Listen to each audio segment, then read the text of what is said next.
I'm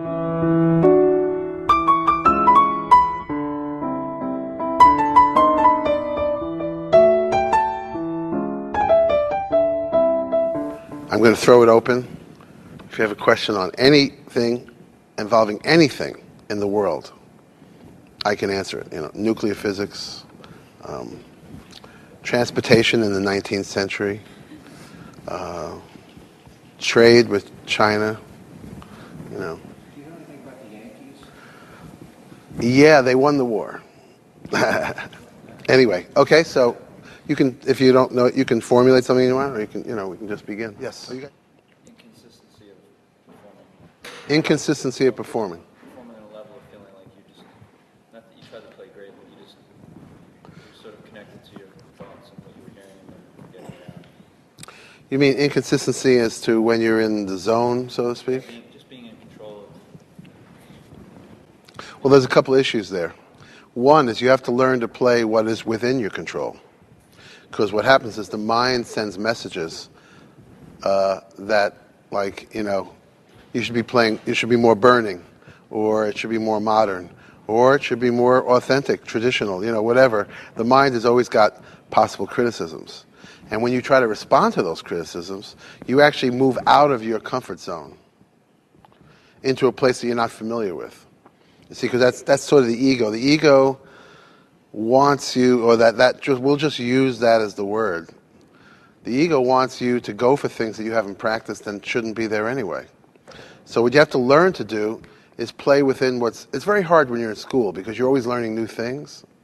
So you get into a sort of a diseased state of mind where anything you play with easily can't be worth much. Because people are so busy trying to learn new things that the stuff that you already own, oh, well, that's nothing. It's this stuff I got to learn this stuff, And yet performance is always about playing well within that comfort zone. See, because you want what you play to resonate. And it won't resonate if you're not in control of the information. Now, how do you do that? How do you resist the mind's propensity for bringing up issues and messing up your groove, basically? Your groove is messed up in the mind. Or a lack of technique. It's always two reasons why a performance doesn't go. One is you're not releasing yourself to the zone of just playing. And just for a moment, what does that mean? The zone is created by not criticizing yourself in performance.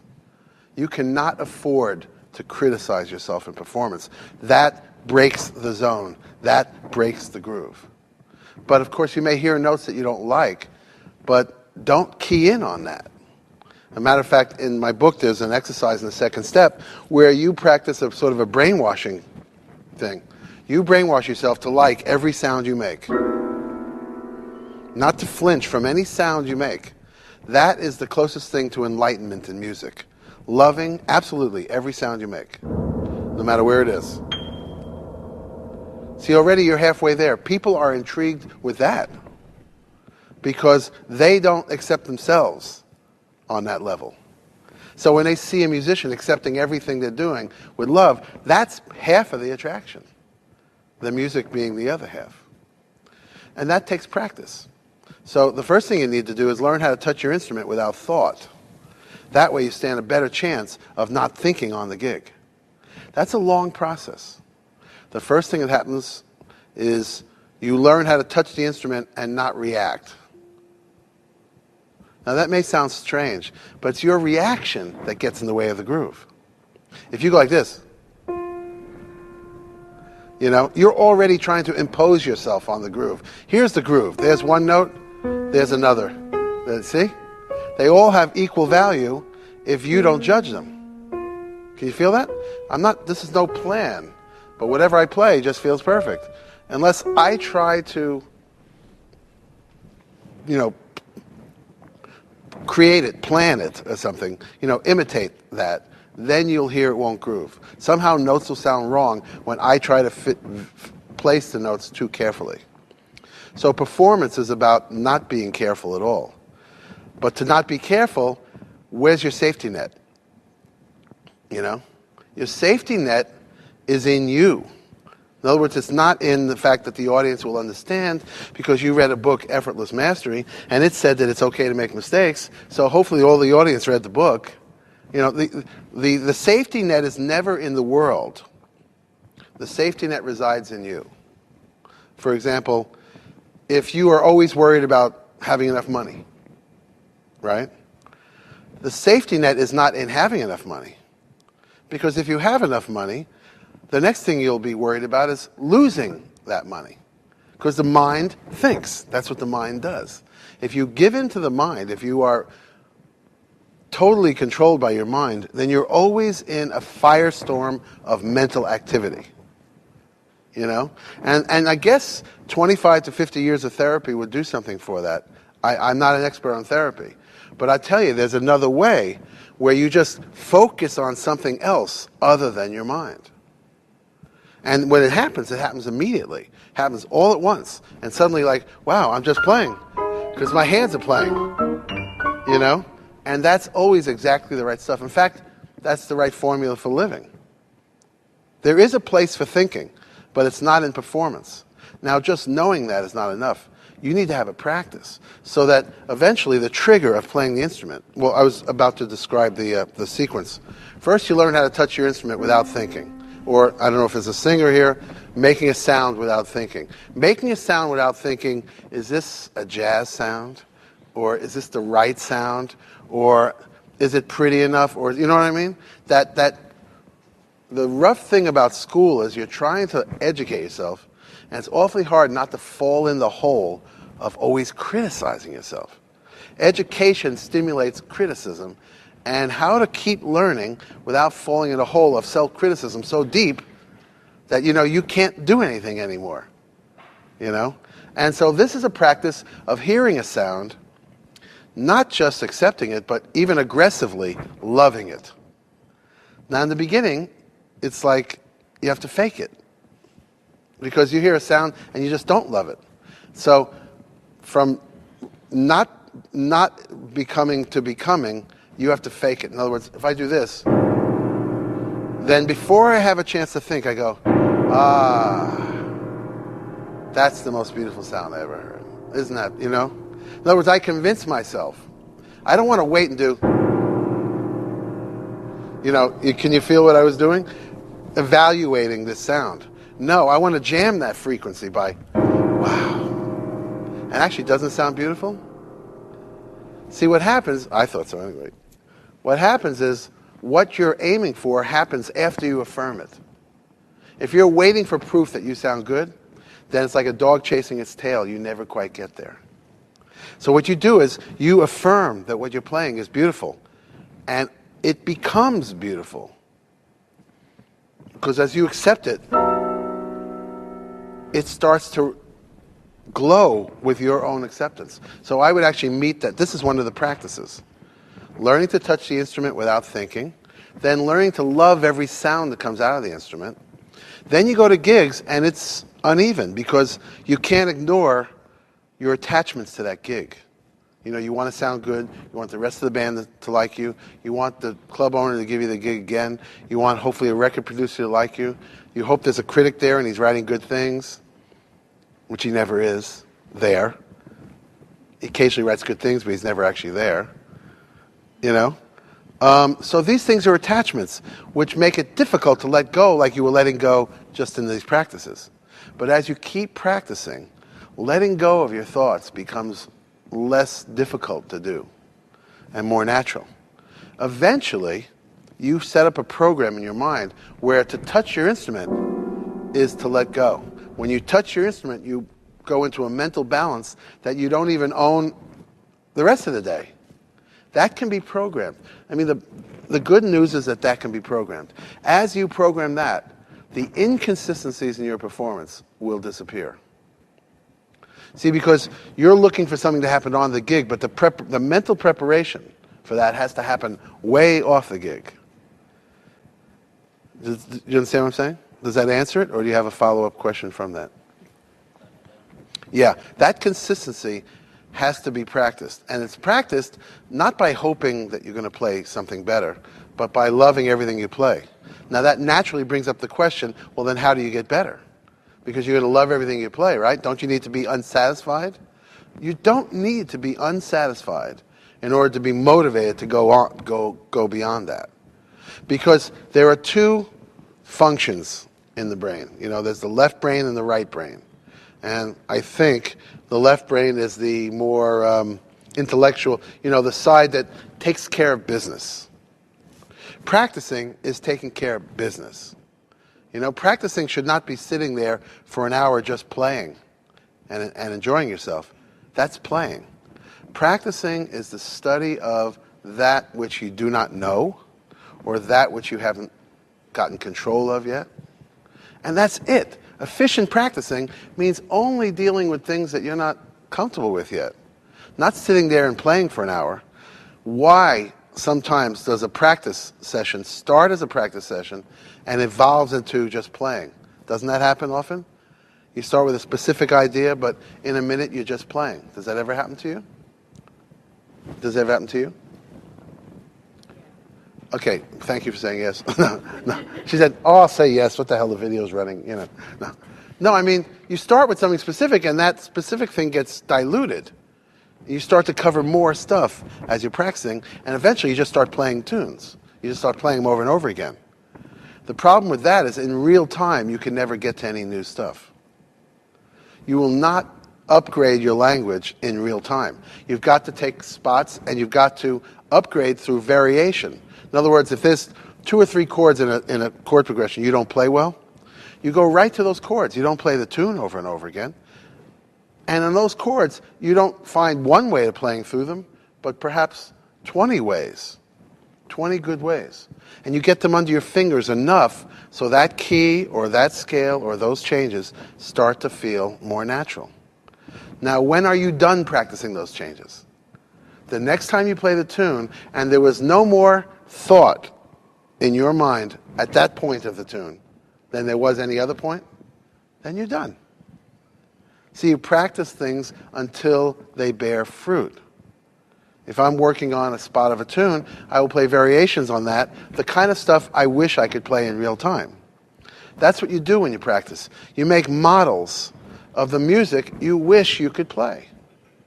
And of course, it's always going to be beyond where you're at. But if you keep doing that, those models start to sink into your thinking. They become not patterns of music that you play, but patterns of thought.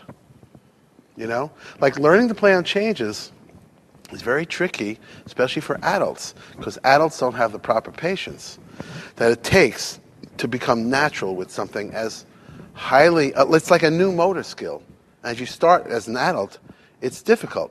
Not because an adult can't learn a new motor skill, but because an adult is always questioning themselves. How am I doing today? How am I doing tomorrow? I should have learned this by now. An adult is always judging when they should have or should not have learned something. So let's say you've been studying how to play on changes and you go to do a gig and you can't play on the changes. The adult goes, and the ego of the adult says, oh man, I suck. I'll never get this. You make a bunch of grandiose statements that don't help, and they're not true. The truth is that you've been practicing playing on changes for, say, 3 months, and it wasn't ready to happen yet. They have a saying in the various programs, AA and all that. They say, don't quit a day before the miracle happens. And that could very well apply to your practicing. If you're trying to learn to play in 5, or you're trying to learn to play in a weird key, or you're trying to learn to play better lines than you play, don't quit a day before the miracle happens. Your mind messes up more than one flow. It messes up the flow of playing, but it also messes up the flow of practicing. There are 2 different flows. The flow of playing is the carte blanche acceptance of everything that's coming through you.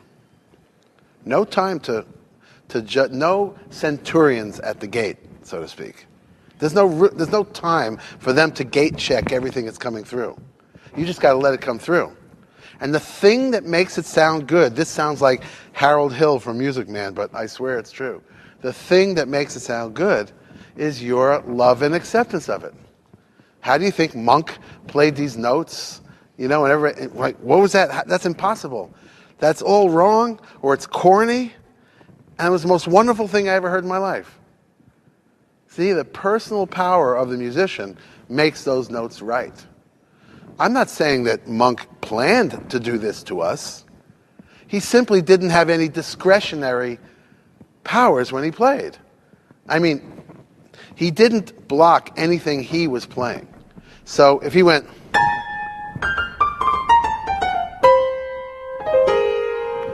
it was okay. And so the musicologists in the audience that day might have gone, wait a minute, I just told my class today that you can't do this. And what he just played changed my life. So wait a minute, I have to reconsider this.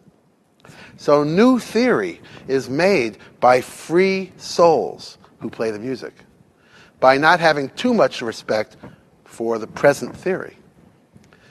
New stuff is created by people who are genuinely bored with what's happening now and are not afraid to go into those areas. What they have that they never talk about is a blanket acceptance of everything they do.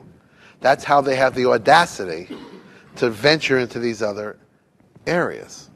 So what breaks the flow of playing is questioning yourself. What breaks the flow of practicing is questioning yourself. But they're different questions. You're asking, how am I doing? Or, why haven't I learned to do this yet?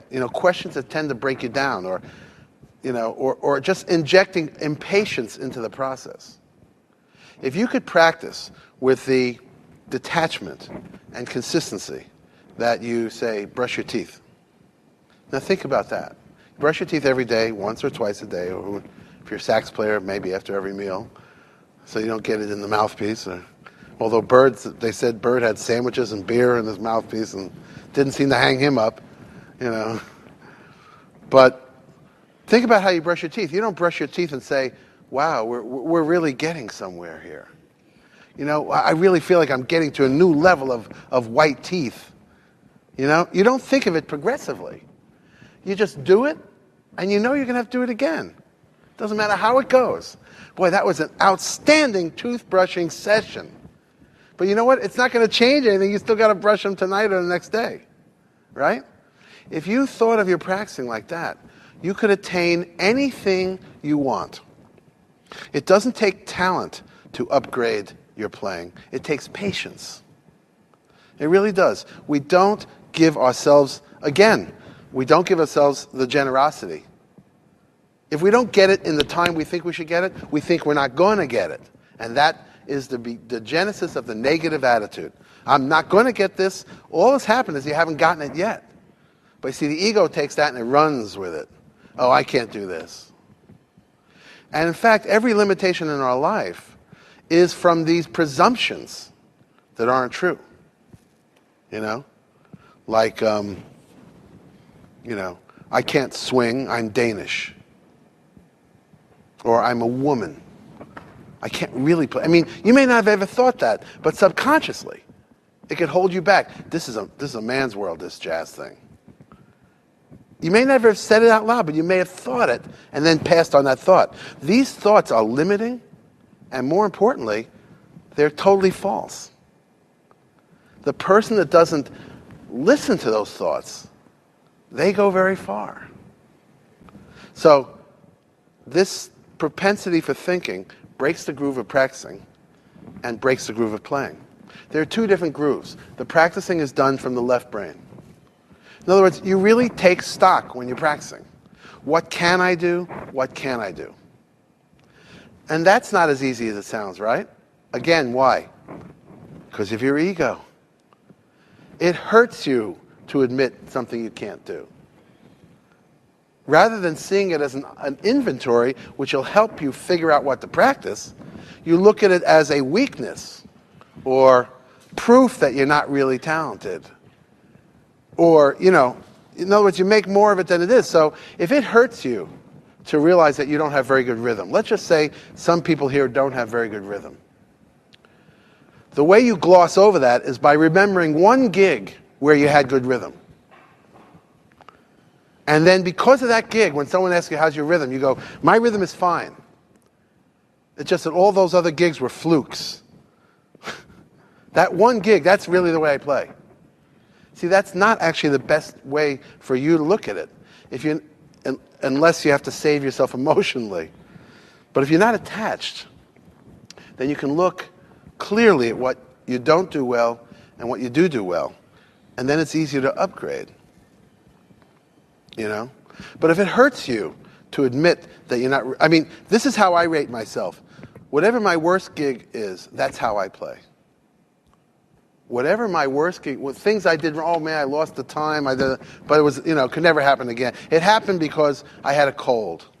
It happened because I didn't get enough sleep last night, It happened because I had a headache. Whatever, No, it happened because you haven't mastered the form. If you mess up the form, it's because you haven't mastered form. If you lose one, it's because you haven't mastered meter. If you can only be rhythmic occasionally, then it's better to say, I'm not rhythmic yet. As long as you don't go into the depression over it. But you say, this means I'm going to practice a lot of rhythm. See, I'm just using rhythm as an example. Because you were honest with yourself, you know what to practice.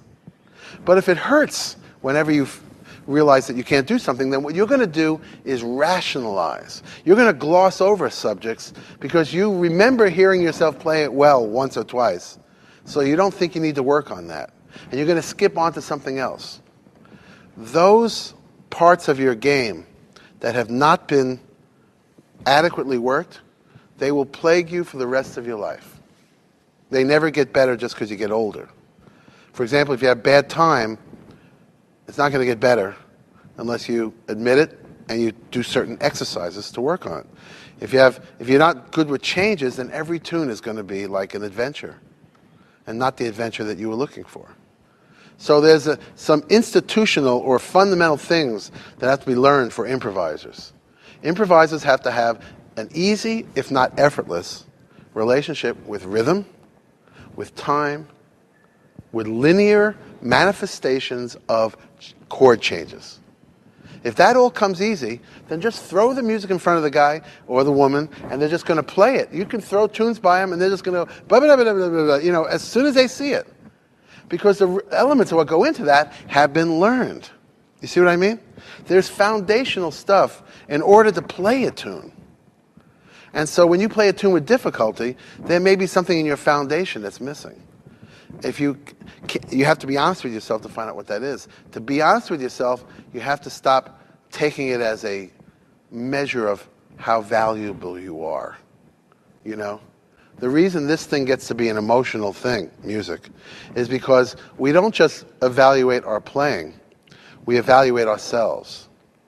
On a day that you play very badly, maybe in front of people where it was important, you don't feel as worthy that day. Now, maybe there may be exceptions here, but generally, you don't feel as worthy as a human being that day as you do the day that you really played great and a few people complimented you.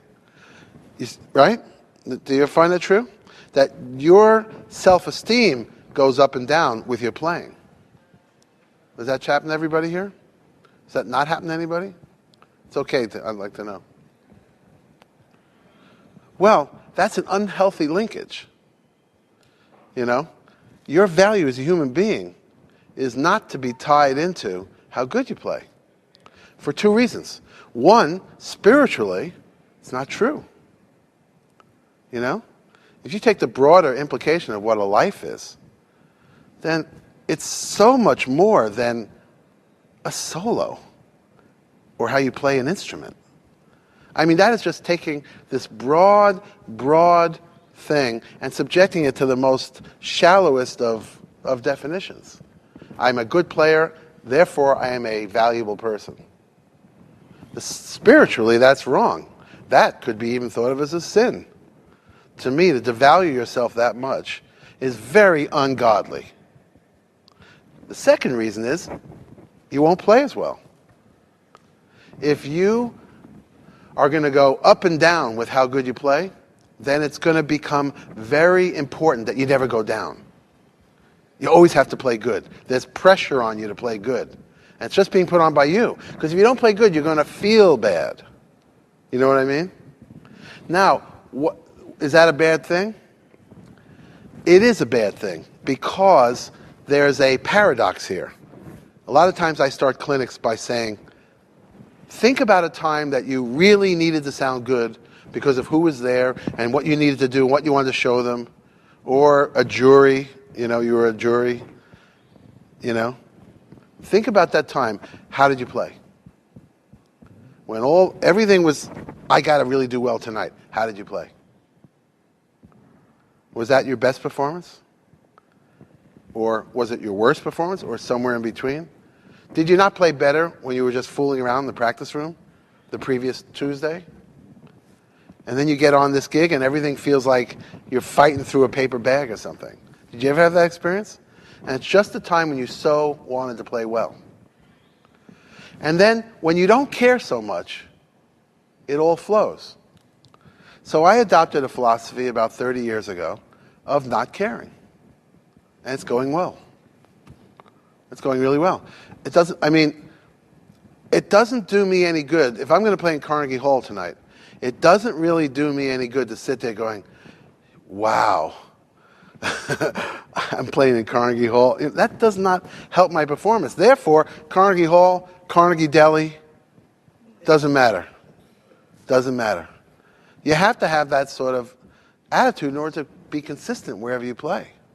In order to get to you, you have to not be impressed by the externals. In a way, it's a healthy way of not caring when you play. Of course you care. You wouldn't be in this school spending so much of somebody's money trying to learn to play if you didn't care, right? But it doesn't help you to be aware of your caring when you play.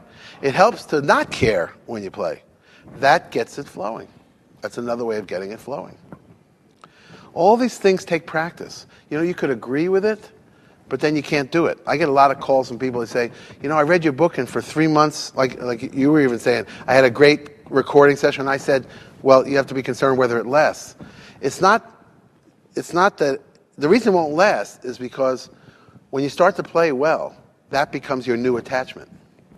Oh, wow, I tried this approach of detaching myself and I played great. And I keep thinking about that gig where I played so great. Next thing you know, it sets up an attachment for the next gig, and the next gig goes very poorly. Because you have an expectation that you didn't have on the first gig. That's the only reason that you were able to let go on the first gig. For some reason, you didn't have an expectation. I can't tell you how many gigs you travel with people and you're on a very long, 30 hours on a train, and one guy's got the runs and another guy's got pneumonia, and they're pissed off that they had to travel all that way just to play this one damn concert. And they say, I don't care about this gig. And this promoter can't treat us this way. We'll show them. We don't give a shit about this gig. And you know what happens, unfortunately? They play their asses off. Because they go in there like, I don't care about this promoter, and I don't care about this audience, and I'm so pissed off at being on the train for 30 hours. And all that sets up such freedom. That's the best gig. I remember gigs like that. Then you play there the second night. Now you're well rested. You took a shower. You've been in a nice hotel. You've meditated. Whatever. You've had a good meal. And that gig doesn't go as well. So it's a funny paradox that pretty much is endemic to all humans. It's like human nature. Developing that detachment creates a consistency in your performance. Developing a detachment to your practicing creates a consistency in your practicing. See, not saying things to yourself like, wow, I've really got to get better by tomorrow, or next year, or I ain't getting any younger, all these kind of thoughts. They just push the practicing. They put pressure on the practicing. And what does that pressure do? It causes you to practice more things because you want to get better faster. But you see, your concentration should be the thing that decides how much you can practice. You should practice as much as your concentration will allow. If it's one thing that you can examine, but you can examine it so well that you can begin to own it, that will have a better effect on your playing than if you practice 10 things and you run through them because that's your program. But you ever notice you practice that way, but your playing doesn't change? My playing changes all the time. I only practice one thing at a time. I may have 3 or 4 things, but in my mind, it's one thing. Until I'm done with that, then there's the next thing. Or I might break it up into 3 sections and do a rhythmic practice, a harmonic practice. But I will not give myself like a program of 12 things to do, and you're just doing well just to get through it. Because you're not getting any better that way. And it's another way that the ego sabotages your practicing, by taking on too big a load. Now, of course, the natural question is, well, I'm in school. I'm getting way too much. That's true everywhere. I almost anticipate that question. How do I discriminate and learn how to fashion a practice that honors me? A practice that I can control, that I can relax and focus on. How do I do that? In school. Well, the answer is that life is never going to arrange itself to make these things easy. You have to leave a little space in your life for your inner practice. You know, meditation is an inner practice, for example. When you do that practice, the world is not going to slow down for you to meditate. You have to stake out 5 minutes, 10 minutes, 20 minutes, half an hour, whatever. It doesn't have to be long. And in that space is where you practice the Zen of practicing. You're connected to what you're working on here, and you don't go there until you get done with this, and then you drift over to here, and you work on that. And you work very, very thorough, with great care, and with great concentration. And how long should you practice? When that practicing starts to get diluted by adding, just by losing your patience, it's better to walk away. Because sometimes you can undo the good work you were doing by practicing something specifically, clearly, clarity. And in all these things, it's the mind and the pressure it puts on your life. Because your life's not good enough. Whatever's going on, it's not enough. That's sort of the pressure it exerts. I'm not a good enough player. Therefore, there's a great pressure on my practicing to improve me. If that pressure helped, then I would advocate it, but it doesn't. It hurts. Because it takes you out of focus. And it doesn't allow you to really fully own some of the important foundational stuff of music. Own rhythm. As far as I'm concerned, you should be practicing, I don't even know you're playing, but everybody should be practicing some rhythm thing against time for the rest of their life. Because rhythm can always get better. And the more natural, the more effortless your rhythm becomes, the freer you become over form. You know?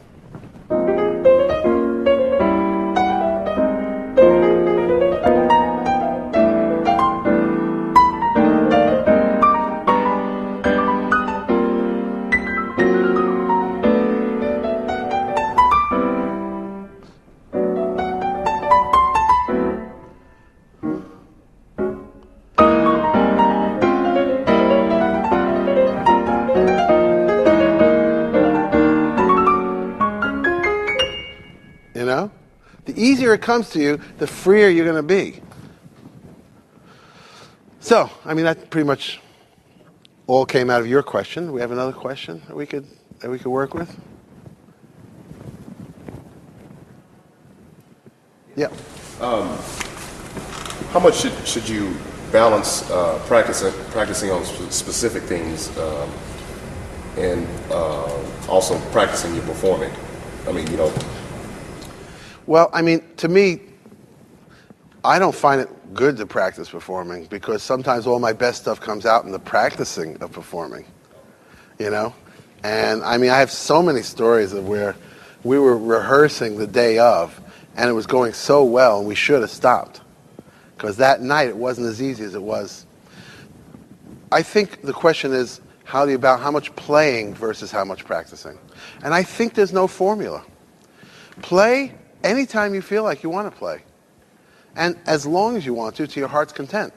But don't neglect the very focused act of practicing. Playing, get back to that right brain, left brain thing, playing is completely right brain. Now, you're not going to run your life with your right brain because you need to get paid, you need to get places on time, you need to catch subways, whatever you need to do, that's left brain. With your right brain, you're going to be late for everywhere and you're not going to go anywhere. Okay? So you can't do that stuff in right brain. But right brain, when I get on stage, it's all right brain. Yes, yes, yes, yes. Oh, I love that. Yes, yes, more. Do it to me. you know? And that's it. That's the only message I want in my brain until the light goes off. And then I walk off the stage as if it never happened, because I don't want to be attached to that performance, so that the next one can be good too. I don't think it's a question of balance, because one should never not play when one feels like playing. That goes against one's own nature. But a lot of times people who play a lot don't have the patience to practice. They also don't have the method to practice. They don't know what to practice. That is the biggest thing I find with people trying to get better. They just don't know what to practice. So that starts with getting a good diagnosis of how you're playing. Not just criticism, but I mean really a diagnosis. You know, your rhythm could be this. Your lines are very limited to that. Your, sense of the form, and then be given exercises to correct them. A lot of times you do a clinic and there's a great player there, not necessarily a great teacher, but a great player. And he goes, "Oh man, you're not swinging. Next week I want you to swing." Come back, you're still not swinging, man. Yeah, well, don't just criticize. Give somebody an idea what to do about it. Now, swinging, I don't know what to do about it either, because that's an esoteric idea of swinging. But playing on changes, sure, there are things you can do. Playing better rhythm, sure, there's things you can do. Getting better intonation, there's things you can do. Whatever it is you're trying to do. And don't neglect it. Don't be afraid of it. Look at it as just like brushing your teeth. And then what will happen is you'll get the joy of not boring yourself to death. Because I don't know about you, but when I find myself playing the same things over and over again, I start to wish that I could see something else. And that's what breaks a groove of a performance. Wishing you didn't play that voicing again, for example. But it's better to love that voicing every time you're going to play it, but then take care of it in your practicing.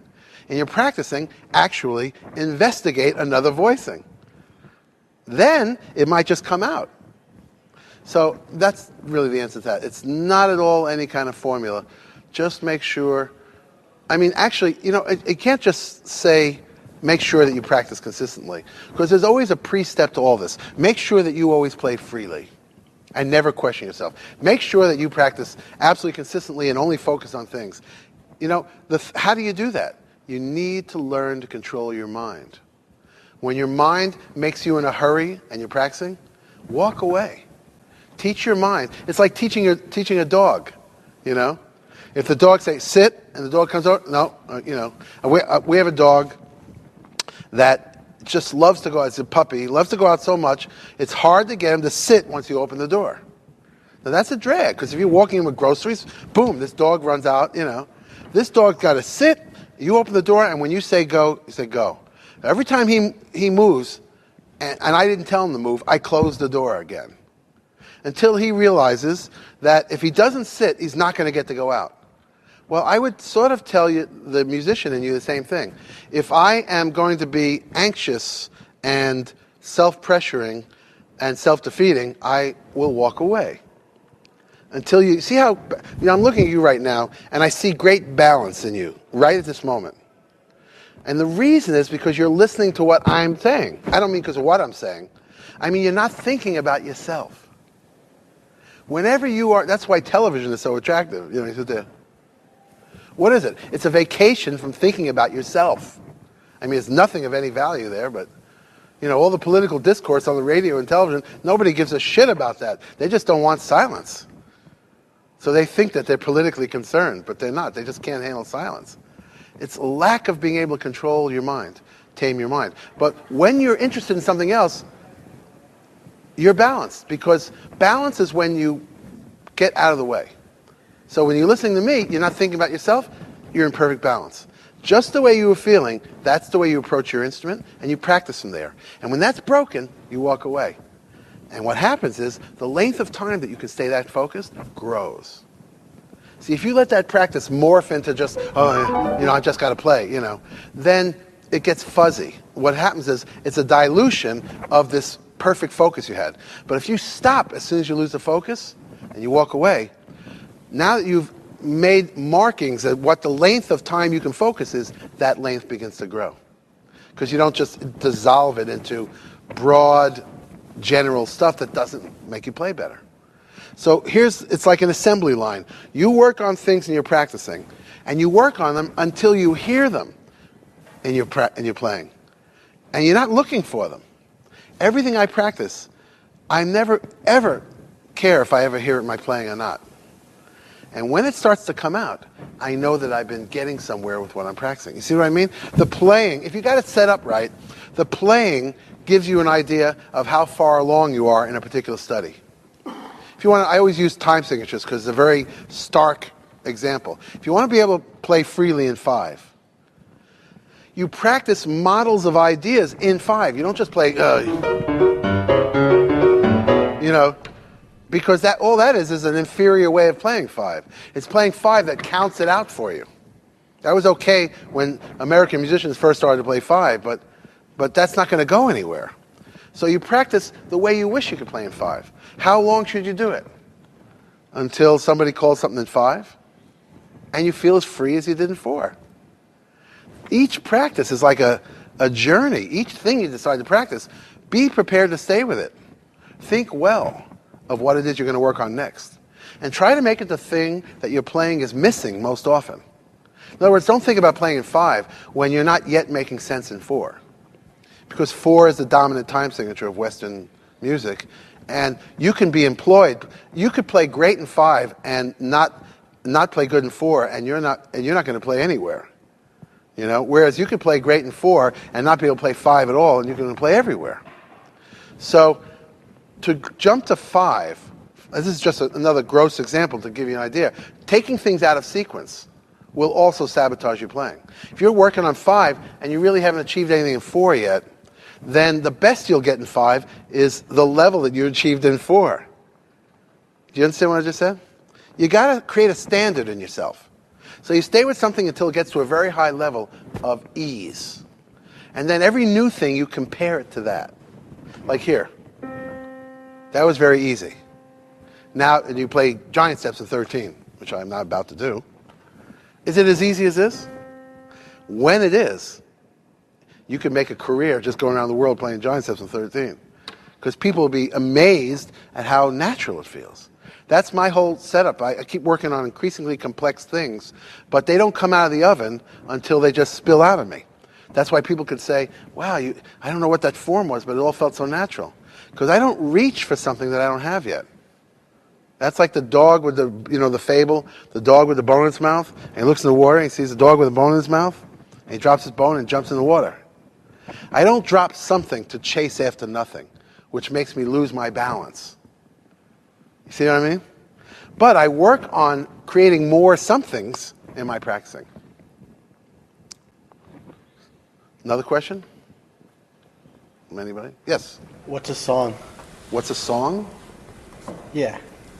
Song is Like- a determined amount of bars. Usually song refers to words, so a chanson, as in chanson. And, Well, in lieu of what you're talking about, like that's something that kind of stays over time.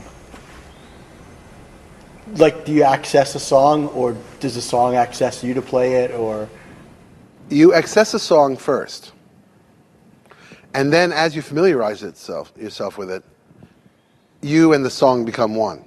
And the most natural thing you could do is play that song. Like for me, I probably have that relationship with Stella by Starlight. I could be on my deathbed, yeah.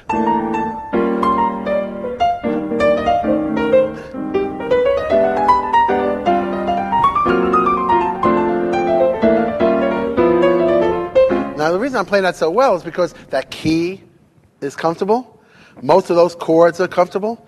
And I don't have to be too interesting with my lines because the chord progression of Stella is so interesting. So, but whatever, that's like being home, playing Stella by Starlight. So it starts with you, and now my question is when I start with a new tune, I will work on that tune until it starts to feel like that tune. Because that's when my voice starts to come out on the song.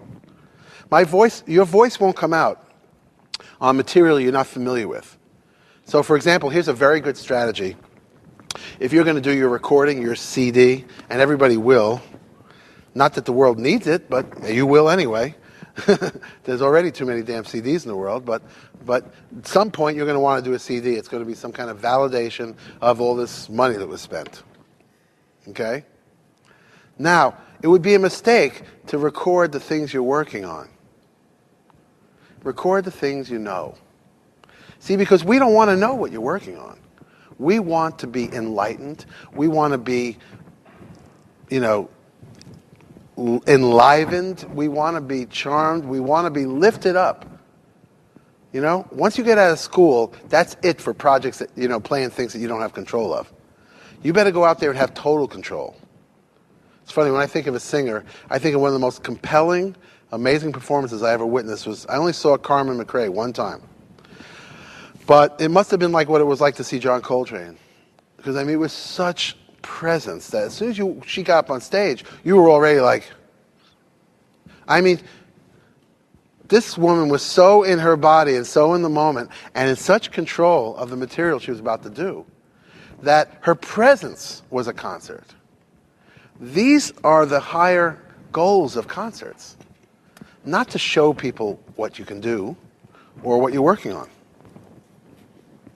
How did we get that question? Oh, the song, yeah. Do you think that most jazz artists today who have recorded things had success?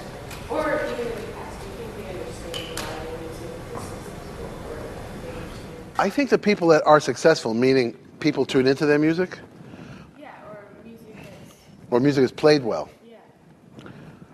Well, that's a little broader. I don't know.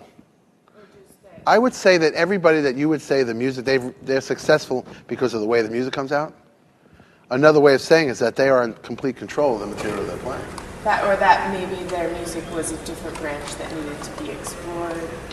Well, sometimes, but not always. Sometimes someone marks out a space for themselves because there's a sound that they find that they really connect to. By the way, if that discovery is not sincere, if it's a strategy, it usually doesn't work out. But if it's really what you're attracted to and you find yourself in, if not virgin territory, at least territory that hasn't been too well traveled, that's sometimes how people stake a claim. I think of people like John McLaughlin, who definitely went places that still people can't go. And he's, he would have been famous for other things, or I think of Chick Corea. The level of attainment of Chick Corea is truly amazing. Or Keith Jarrett, who just by playing sounds that he so loved, actually took us into some sounds that you take for granted today. But those sounds were not to be found in jazz music before Keith Jarrett. Like that funky was not played in jazz before Keith Jarrett. It was here, obviously, but it wasn't played in jazz. So sometimes it's that. It could be the most conventional music.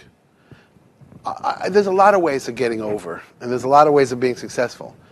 The strategy that I've been following is to connect so deeply with what I'm playing that I don't have any definition of it, but it's just one attraction after another. See, successful playing, and let's get off the mastering of language subject. Let's assume you've mastered the language. That doesn't make you a successful player. There are people that can play the language very easily, and they're totally uninspiring. There's people that may not even play that language as well, and they can be inspiring. You ever noticed that phenomenon? Why? Anybody know why? Yeah. What? Passionate. Passion? Yeah. How deeply that person means that particular music is really much more resonant with an audience than how well you play. So that's my strategy. My strategy was, I always noticed that,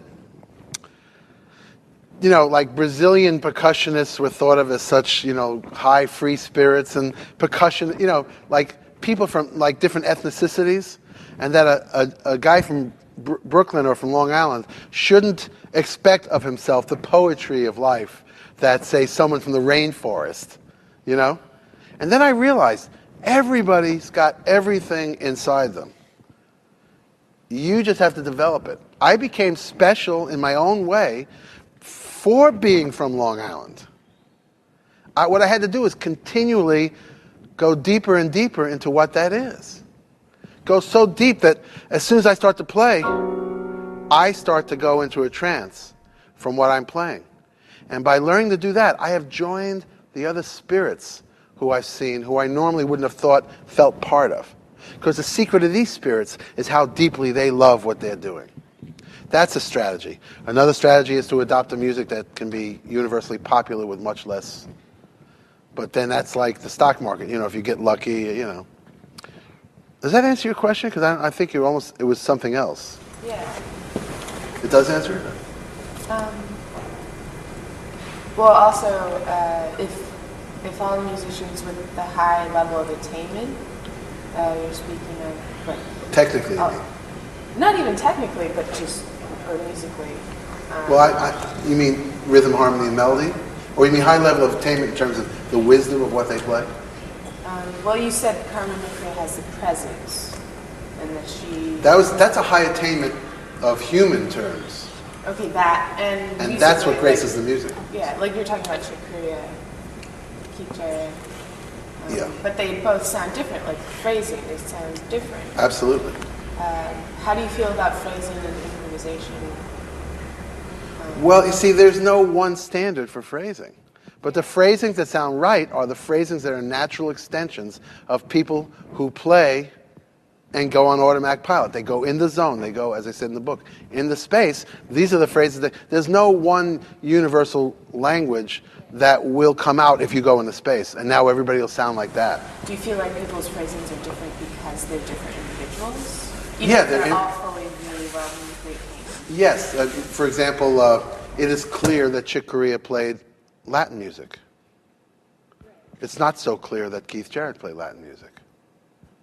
Well, I can hear, that's one of the reasons his phrasing is different. You know what I mean?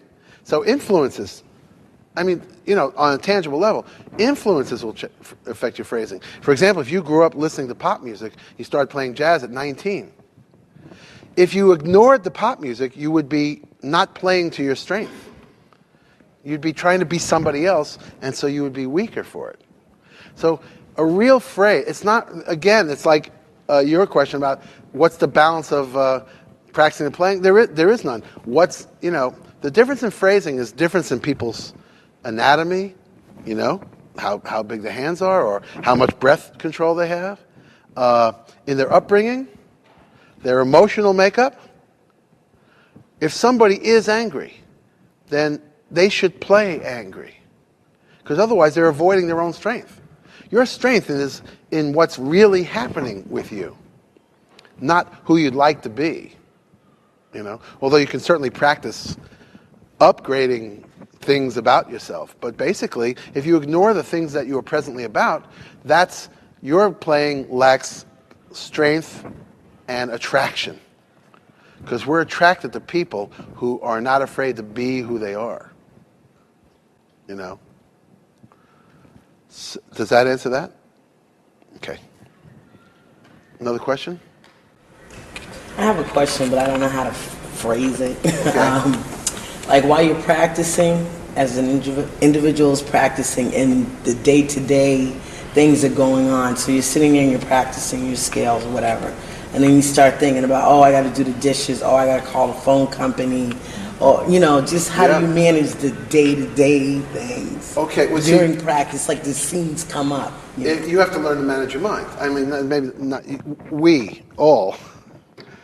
To deal with this present society that we're in, and probably it was never any different from this. For example, we have all this technology now that's supposed to save us time, right? You could be on the plane and you have your whole office with you, or you can get all these. Now when you travel, you're not away from home, you're not away from your business or your office or anything. And so what have humans done with that? Have they used this upgrade in technology to create more space in their life?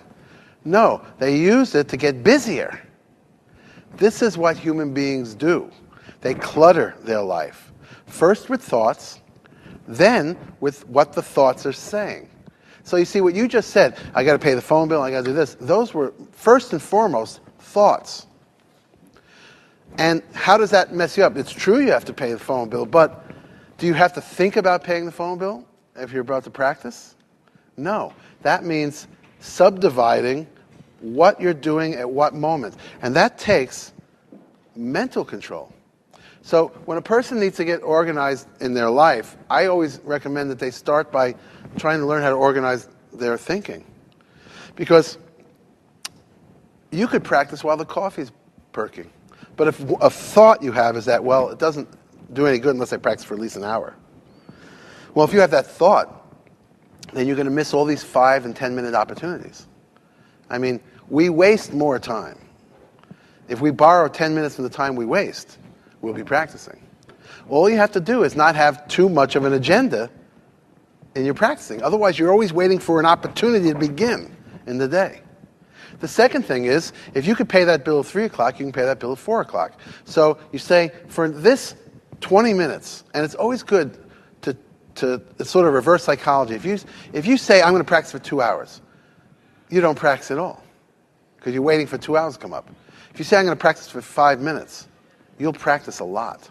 And every time you start for 5 minutes, before you know it, it was 45 minutes. So then you start to expect 45 minutes, and you're not practicing again.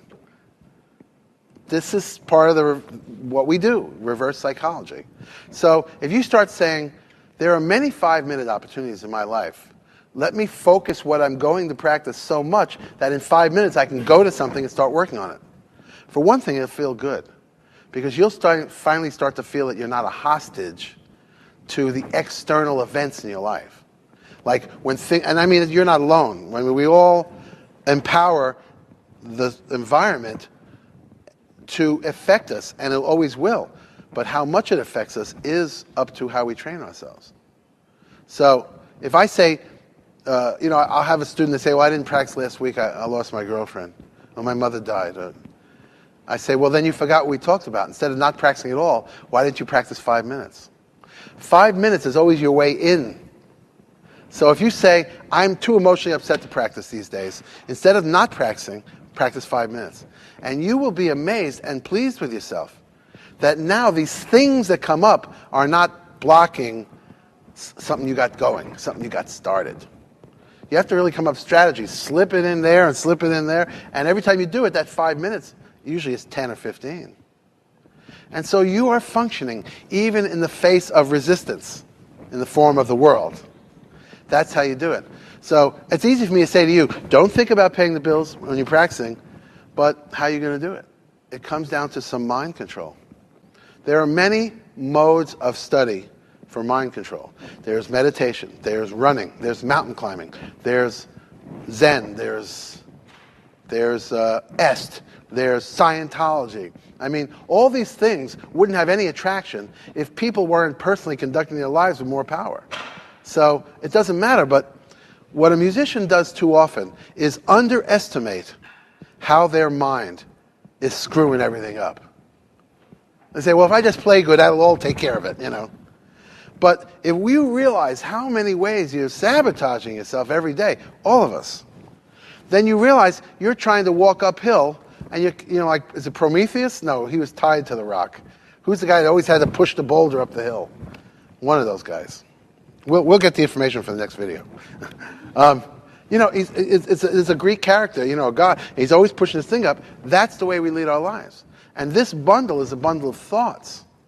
So how do you feel good right now, in this body, in this moment? It's the absence of thoughts that instantly feels good. Find a mode of study that will help you have more and more times where you're not thinking. But it just adds so much power and organizational ability. I used to have, I'll catch you in a second. I think I ruined much of my life up to this point worrying about things that actually never happened. And I heard this once, someone said, 99% of the things I worry about never happen. So I'm going to keep worrying. As if, he was joking, but as if the worrying was what was keeping them happy. You're wasting your time worrying about things that aren't happening today. And I started to adapt a phrase that was very helpful to me. I'm not going to ask questions today that don't have answers today. In other words, if I ask a question like, should I stay in New York? I don't know. There's no data today. I'm not going to spend the rest of the day going back and forth. Well, I should move. Oh, no, I better stay here. Have you done, you know what I mean? An important decision. When the answer's not there, stop asking the question. Because you're ruining time that could be potentially applied to the moment. Something that can be done. And you may be able to order yourself. I mean, when I share my experience, I have to say that my mental processes never got any better until I actually took a course here or there. I actually had to do something. There is strength in numbers. There's a power in a group. From everything from getting sober to exercising to, if you put me in a group of people who are exercising every day, I will actually start exercising. Miracle though that may be.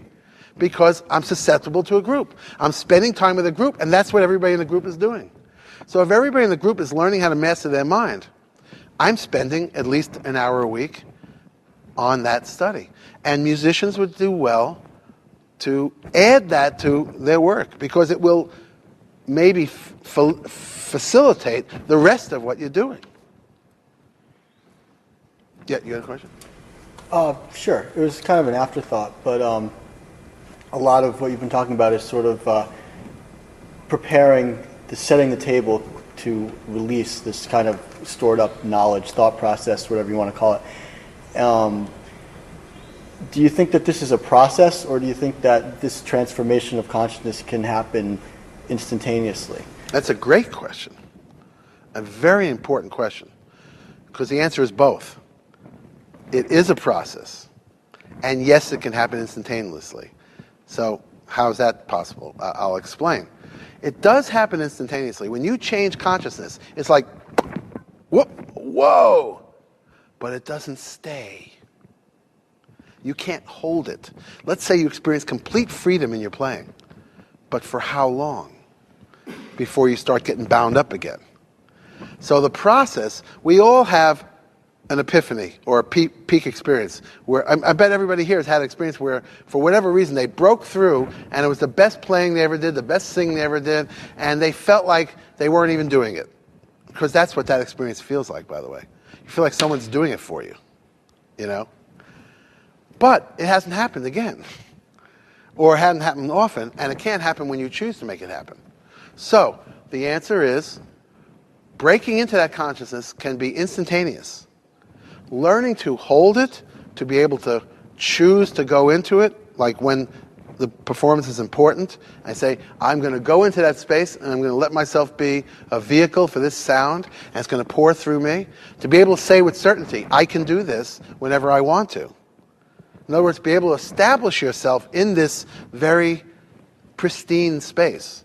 That is the process. Learning to stay there for longer periods of time. The process is basically anything that brings you into that space. So let's say you do take a course, and that course is once a week. For an hour, while you're there, you're going to make contact. And if you didn't take that course, you wouldn't. It would have been connected to the rest of the craziness of your life. So by setting something up institutionally in your life, you have to revisit it every time it comes up. That's one of the values of taking it seriously enough to actually find something to do. Something to do to master your mind. And practicing staying in that space, the more familiar you get with that space, the more you can go, okay, I'm there, and not get all excited about it. Because the reason we can't hold it is because we get excited about it. As soon as you get excited about it, it's gone.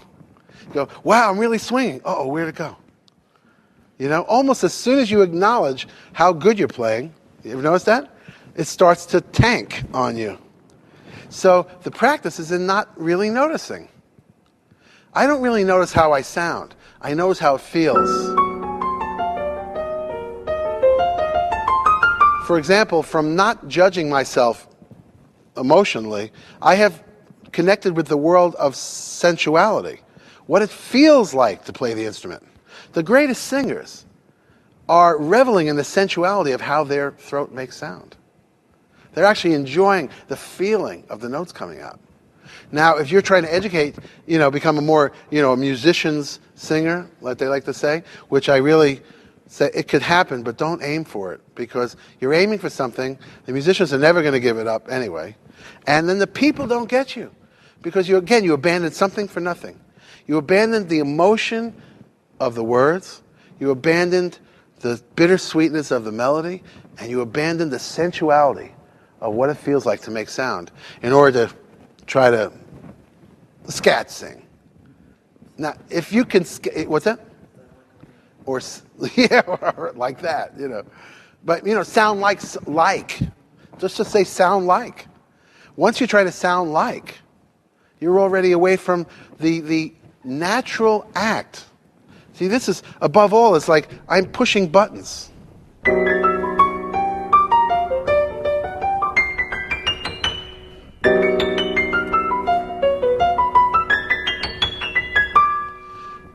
I'm in tune with pushing the buttons. You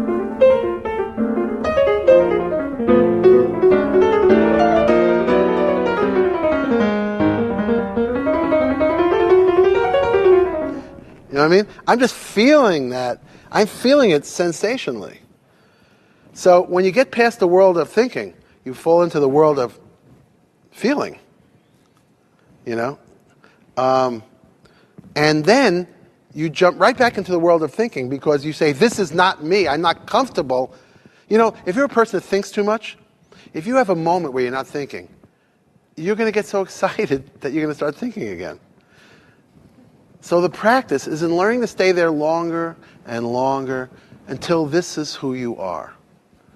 To make that who you are is a process. To experience it is instantaneous. One thing I find if these concepts apply to teaching, particularly younger students, high school students, actually going back to the subject of phrasing and swinging, can you maybe expound on that? Well, yeah. I mean, I haven't had a lot of experience with pre-college people. I have had some. And, you can take it all the way down to little children. The first thing a person learns when they play an instrument is a drag. Trying to learn to read or, and they may never have made that sensual connection with the instrument. Who here had a teacher that said, oh, just fool around? How does that feel? What's it feel like, Immediately they were into, now you have to do this, put it there. Meanwhile, your parents are giving this really inspiring message. Well, you got to practice. So for a kid, playing music feels like homework that they don't get graded on. And what do they need with this? And that's why as soon as they can, they stop. But then they are always sorry they stopped. Because they see the gift of music, but they see it in other people. Some people had such a karmic destiny to play music, or whatever you want to call it, that even the educational system couldn't ruin them. And as a result, they became musicians. Now, when you get to high school, I did a high school group one day. It was a hybrid high school and junior high. And I was trying to illustrate to them how to play on changes. So we took one chord, and we said what the scale is. Now I said to this trombone player, now just play any notes from that scale. And he was so timid. See, if you know that scale, and you're not going to change the chord, then the excuse is not, I don't know what to play. You're just afraid to play it. So I said to him, just close your eyes. And you know what? The kid said he had never closed his eyes and played before. Because obviously he's been in band, concert orchestra, concert band. He's been reading music since day one. I said, close your eyes and pick any note from that scale. And the only thing I want to say is play it for sure. Play it definitely, And he started to do that. And I tell you, in the beginning, as a trombone player, he was down in the middle register where you don't have to commit. And once he got this, it was like a sail with the winds.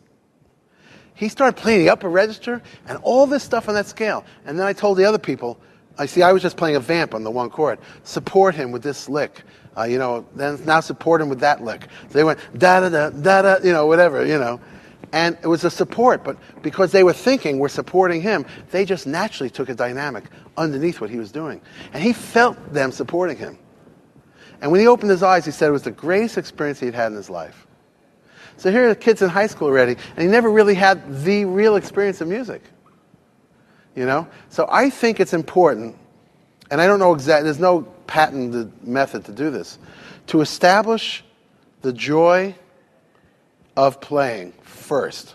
Even if you get them in high school. Let's say you get them in high school, they've already been ruined several times over. But they're not irretrievable.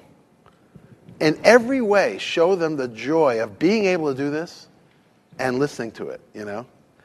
And then, if there are issues to be taught, they're going to have so much more energy for learning it, you know? When it comes to phrasing, I don't know what to say about phrasing, because phrasing is, depending on your instrument, it's a natural extension of one's breath. You know? Phrasing is not the same for two different people. You know, you could point out how other people did it, but always try to point to the connection of how their lives led to that. You know? Look, he was this kind of person, so when he put the horn in his mouth, it was an extension of that, you know? I think that's what's important about the biography, not where they studied and what year they wrote this piece and what year they died, but what kind of personality did they have? What were their tendencies? And then you listen to their music, realizing that that was the sound of that personality. I just think, and the other quick answer to every teacher is learn this deep connection yourself. And then all you have to do is walk into the room, and it's just going to happen.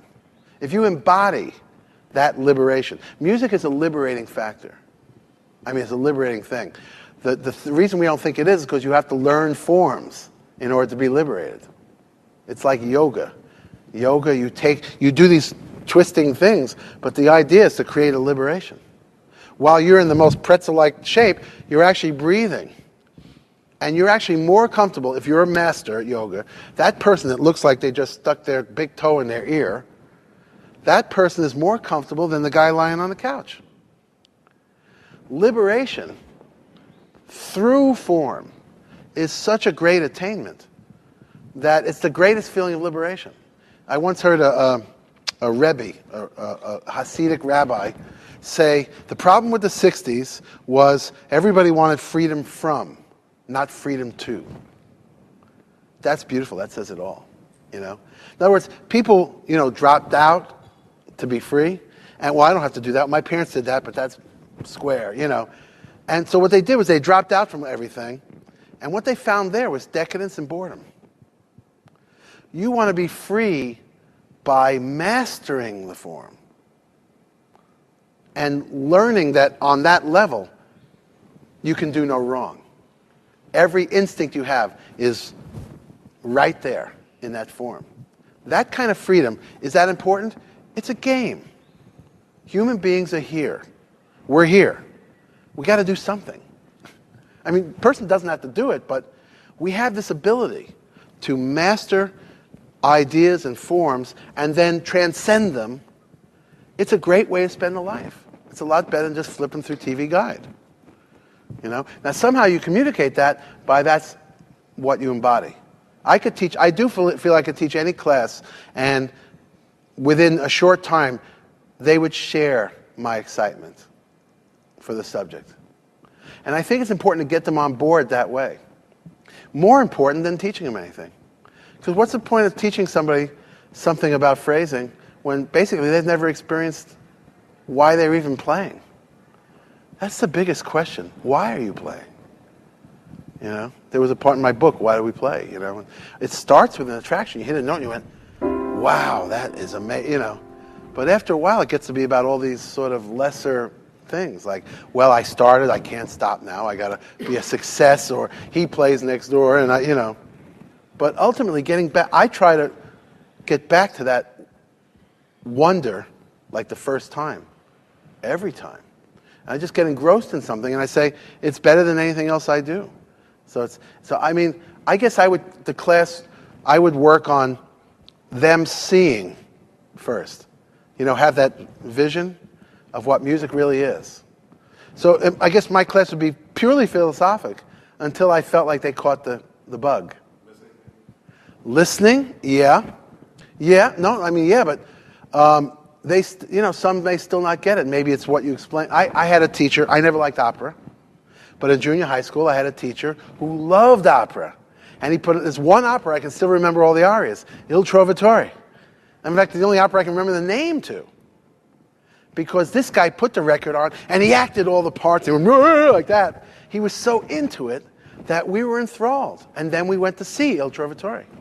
And for one opera, for 1 year in my life, I loved opera.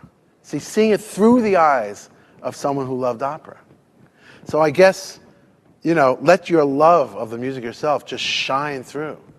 And that may be the reason. We had another teacher who was our theater teacher, and he made so many people, for so many people who came through his class or his experience of knowing him, that was the most special thing that they ever had in the whole 12 years of public school. Many of them went on to be actors.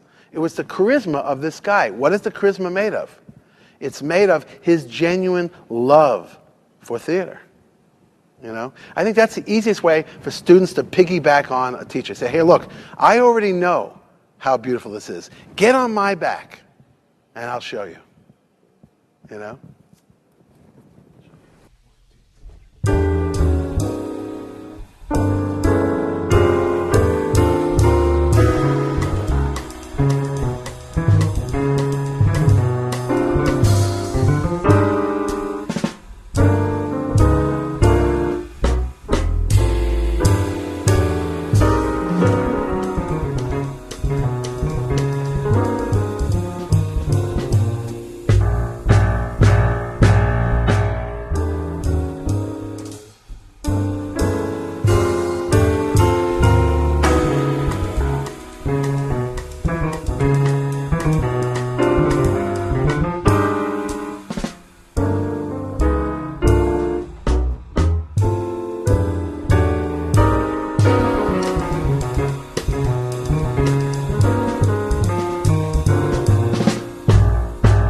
Bye.